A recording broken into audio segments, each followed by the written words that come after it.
the most annoying thing that Adobe did is not even that terms of service that everybody's complaining, is adding those generative fill things to Photoshop. And every time I make a selection, that pop-up comes and I click on it by mistake, and I just like, that thing is always on. It's almost like they're trying so hard to make people use that because they put so much money on it, and they're like, oh, like, like, look, this is amazing, please use it.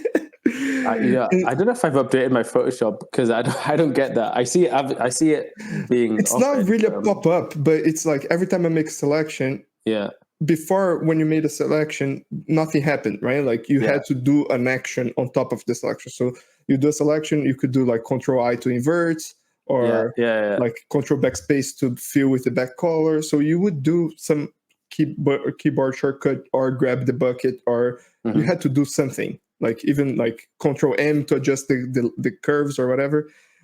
Now you make a selection, there's like a little bar that appears with all the AI things that you can do with the selection. So he assumes that that's what you want to do. And okay, it just annoys me because I don't like AI that much. But the biggest problem is like, okay, they're putting so much money on that. And then I go to pen on the drawing that I'm doing, and Photoshop freezes and I can't paint anymore. And then I save, I can at least I can still save. But I close Photoshop, I open again, and I do, and 20 minutes later it freezes again for no reason, just making selections and moving around like on a it's true. Like 1080p drawing that's not even heavy. And meanwhile, I can have like 5 Blender opens. When I was working, I had like 10 Mayas open on the day of a review. I had like different files on different Maya things, no freezes whatsoever. I'm editing heavy videos. I'm making all those like hardware intensive things, and nothing freezes.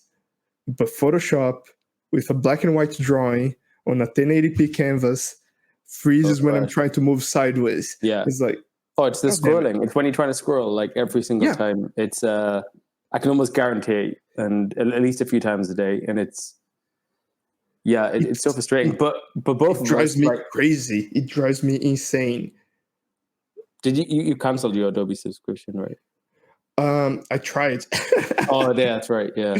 So when I went to cancel my Photoshop, and for me to cancel now, it's going to cost me $40.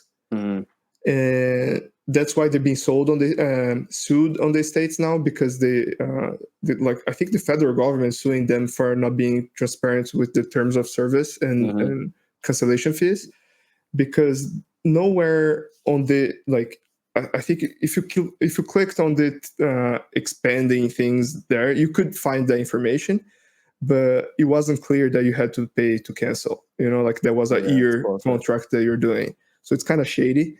And it's like I have 5 months left, and I pay $12 a month. So if I pay $40 now, I have 0 months left, and I pay $40.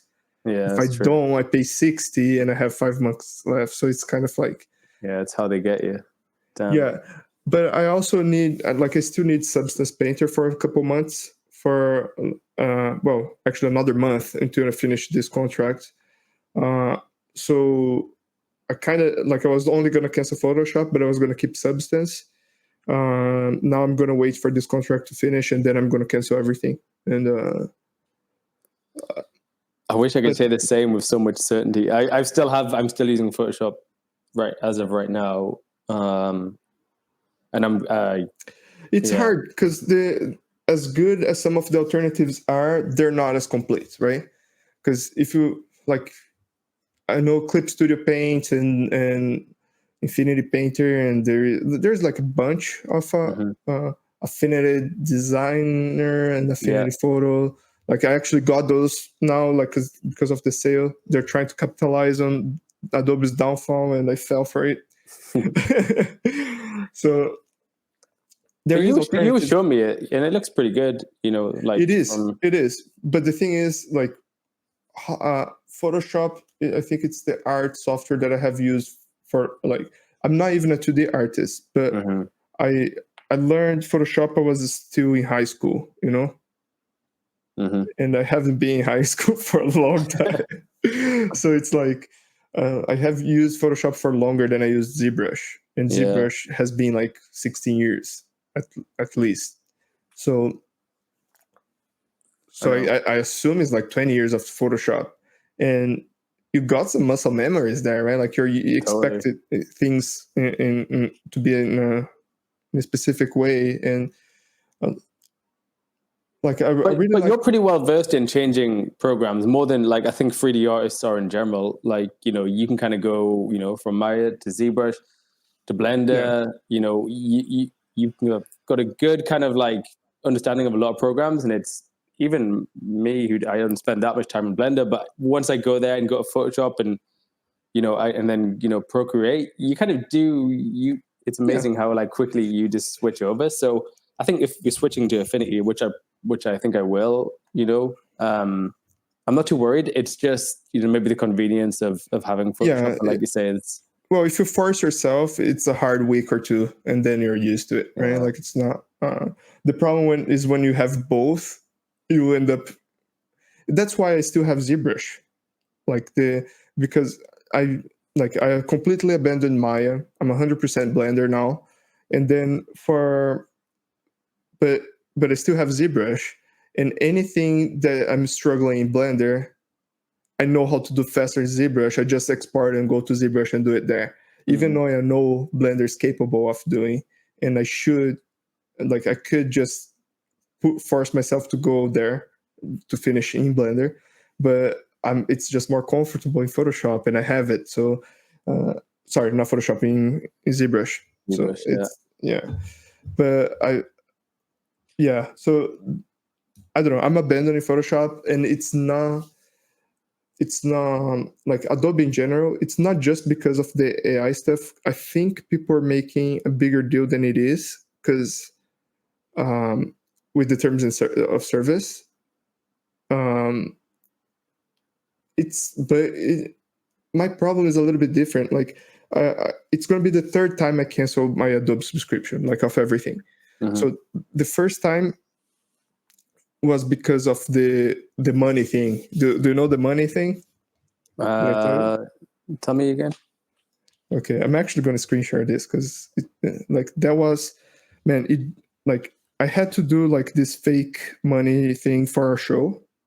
That was the thing that was upsetting me the most. Was I think I did in Procreate. Like I tried to open some currency in Photoshop, didn't let me.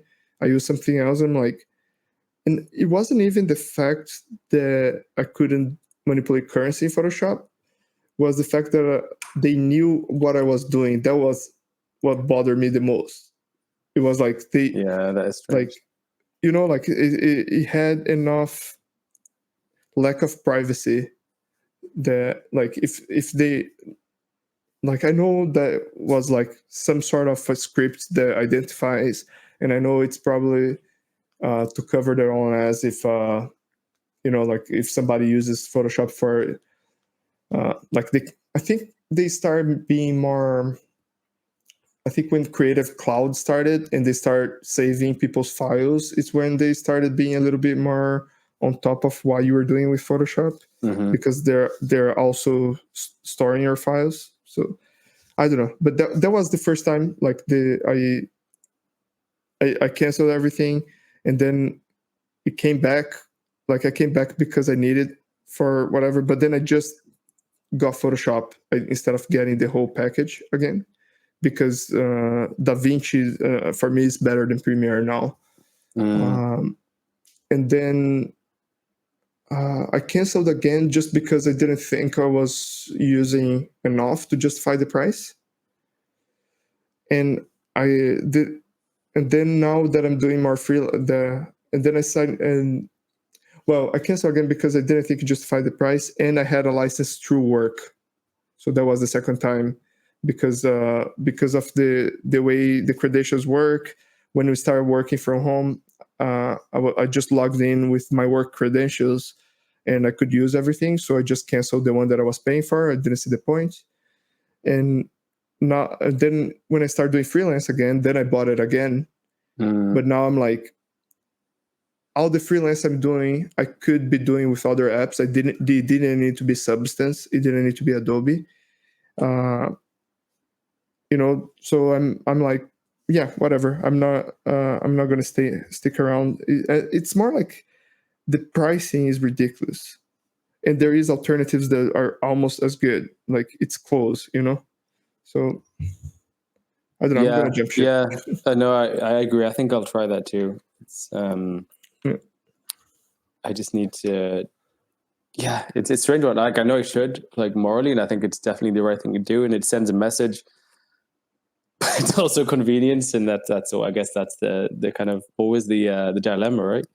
That's how they get you for sure. So no, but I'll give Finny a go. Because like I said, looking at your screen the other day, it felt pretty good. It looked good. Yeah, it feels good. It feels the same, to be honest. It's just like some hotkeys are different and some things are in other places. But funny enough, like I'm on the Substance Discord channel because of Substance Modeler, because I was like getting some questions answered there before when Substance Modeler was still in beta.